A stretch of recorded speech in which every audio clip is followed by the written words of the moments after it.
Assalamualaikum warahmatullahi wabarakatuh. Selamat datang dan selamat bergabung kembali di channel ini. Kali ini kita akan latihan soal sosiokultural untuk P3K Guru tahun 2023. Langsung saja ke soal nomor 1. Anda ditugaskan di daerah yang punya kebudayaan berbeda dengan Anda. Teman satu tim juga punya latar belakang yang berbeda dengan Anda. Sikap Anda sebaiknya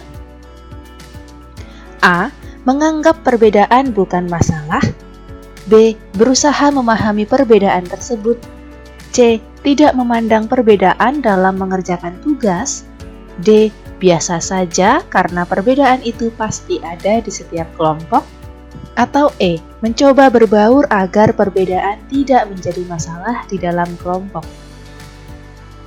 Jawaban yang paling baik adalah yang E. Mencoba berbaur agar perbedaan tidak menjadi masalah di dalam kelompok. Lanjut ke soal nomor 2. Anda baru saja mendapatkan pekerjaan di sebuah instansi di mana mayoritas pegawainya berlawanan jenis kelamin dengan Anda. Suatu hari, atasan Anda menemui Anda dan mengatakan bahwa kehadiran Anda membuat banyak pegawai susah fokus dalam bekerja karena mereka lebih banyak memperhatikan diri Anda dibandingkan pekerjaan mereka sendiri. Atasan Anda kemudian mengisyaratkan agar Anda melakukan sesuatu untuk mengatasi permasalahan tersebut. Apa yang akan Anda lakukan? A. Tetap bekerja seperti biasa karena kesalahan bukan berada di pihak saya. B. Menyarankan kepada atasan agar mendisiplinkan para pegawai. C. Meminta kepada bagian kepegawaian untuk dipindahkan ke divisi lain. D. Mengubah tampilan dan perilaku Anda agar tidak menarik perhatian lawan jenis. Atau E. Sedapat mungkin menyarankan kepada rekan-rekan yang lain agar lebih fokus dalam bekerja. Jawaban yang paling baik adalah yang D. Mengubah tampilan dan perilaku Anda agar tidak menarik perhatian lawan jenis. Baik, kenapa bisa yang D? Karena di sini yang menjadi fokus adalah kita ini bekerja di tempat yang mayoritas pegawainya berlawanan jenis kelamin dengan kita. Oleh karena itu kita harus mengubah tampilan dan perilaku agar tidak terlalu mencolok, agar tidak terlalu menarik perhatian lawan jenis. Lanjut ke soal nomor 3. Bagaimana reaksi Anda menyikapi aksi-aksi kekerasan yang sering terjadi di jalanan? A. Takut dan trauma saat berada di jalan. B. Tidak ambil pusing dengan kejadian tersebut. C. Melaporkan aksi yang ada dan tetap waspada saat berkendara di jalan. D. Hanya asyik menonton tanpa melakukan sesuatu. Atau E. Sebisa mungkin mencari teman ketika melewati jalan. Baik, jawabannya adalah yang C. Kita sepatutnya melaporkan aksi yang ada dan tetap waspada saat berkendara di jalan. Lanjut ke soal nomor 4. Anda berencana untuk mengambil sisa cuti, tetapi tiba-tiba rekan Anda meminta Anda agar membatalkan cutinya karena rekan Anda ingin menjenguk keluarganya yang sakit di luar kota. Reaksi yang Anda berikan pada kejadian tersebut adalah A. Menunda cuti.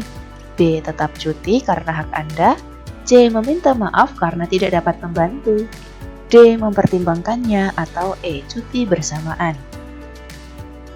Jawaban yang paling baik adalah yang A. Menunda cuti. Di sini kita diharapkan dapat mengesampingkan kepentingan pribadi. Lanjut ke soal nomor 5. Melihat dua rekan kerja saling berselisih, maka rekan kerja yang lain tidak boleh terpengaruh oleh suasana perselisihan tersebut. Apa pendapat Anda? A. Sangat setuju. B. Setuju. C. Ragu-ragu. D. Tidak setuju. Atau E. Sangat tidak setuju. Jawaban yang paling tepat adalah tentunya sangat setuju. Sebagai ASN yang profesional, kita tidak boleh terpengaruh oleh suasana perselisihan rekan kerja kita. Lanjut ke soal nomor 6. Anda diberikan amanah sebagai ketua panitia penerimaan siswa baru dengan sistem zonasi. Daya tampung sekolah Anda 120 siswa, kebetulan calon siswa urutan 120 ada 2 calon siswa yang skornya sama. Salah satunya adalah keponakan kepala sekolah, tetapi pada saat pendaftarannya kalah dulu dengan calon siswa yang bukan keponakan kepala sekolah. Hal apa yang akan Anda lakukan? A. Menerima keponakan kepala sekolah meskipun mendaftarnya lebih lambat daripada calon siswa lainnya. B. Menerima calon siswa lainnya yang merupakan bukan keponakan kepala sekolah karena mendaftar lebih dulu untuk menjaga objektivitas. C. Memohon maaf kepada kepala sekolah karena keponakannya tidak dapat diterima sebagai siswa baru. D. Membahas dalam rapat panitia agar keputusan yang diambil lebih objektif dan dapat dipertanggungjawabkan.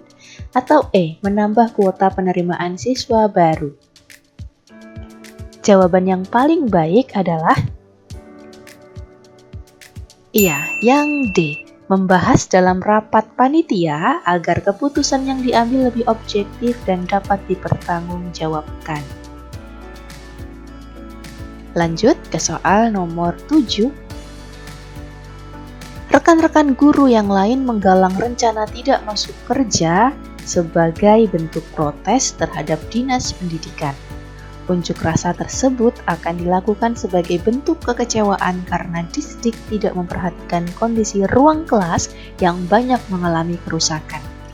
Setiap ada renovasi gedung selalu dialokasikan untuk sekolah atau kegiatan lain. Pandangan Anda mengenai rencana unjuk rasa tersebut? A. Sangat setuju, B. Setuju, C. Ragu-ragu, D. Tidak setuju, atau E. Sangat tidak setuju. Baik, jawaban yang paling baik adalah yang E. Sangat tidak setuju apabila kita langsung mengadakan unjuk rasa.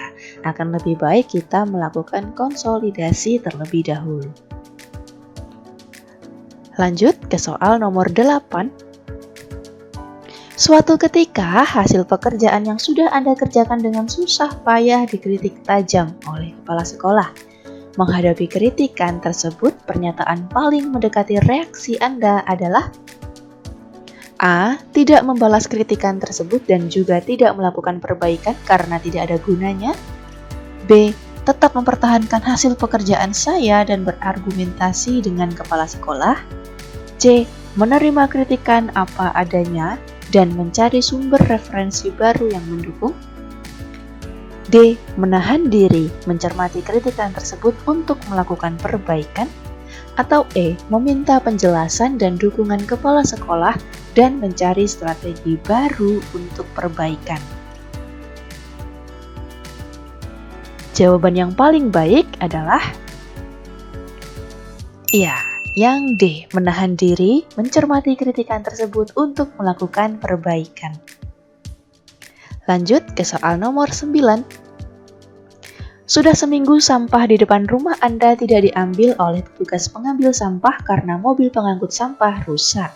Beberapa warga di sekitar Anda tidak sabar lalu mewadahi sampahnya pada wadah plastik, kemudian dibuangnya sampah dalam bungkusan plastik itu satu demi satu ke sungai yang ada di antara kampung.